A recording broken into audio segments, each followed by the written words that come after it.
Magandang umaga. Nakikita niyo ba itong hawak kong manok? Ito ay tinatawag na Black Australorp. Dahil ito ay breed from Australia. So it is an Australian breed at kilala ito bilang magaling o mahusay. Mataas ang kanyang performance sa egg laying production.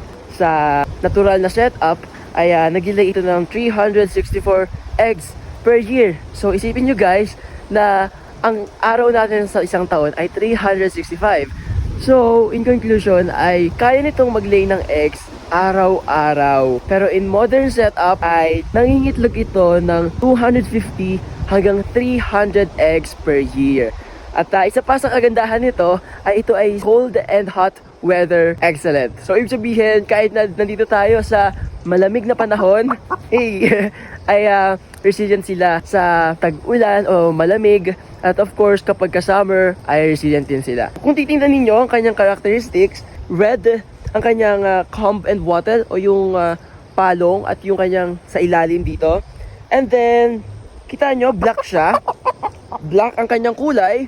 At makikita nyo na may pagka-green ang kanyang balahibo. Ang tawag sa green shine na nakikita nyo dito ay sheen. Isa pa sa kagandahan nito ay hindi sila masyadong maingay. At bukod sa egg laying production, sila ay dual purpose. So ibig sabihin ng dual purpose, aside from egg laying, sila rin ay ginagamit sa meat production dahil na rin syempre sa kanilang bigat o sa kanilang size. Ang bigat nito, pwede silang kainin. Pero dahil nandito tayo sa integrated farm or permaculture, syempre, na house kong may-ari ay inaalagaan daw nila yon for egg production.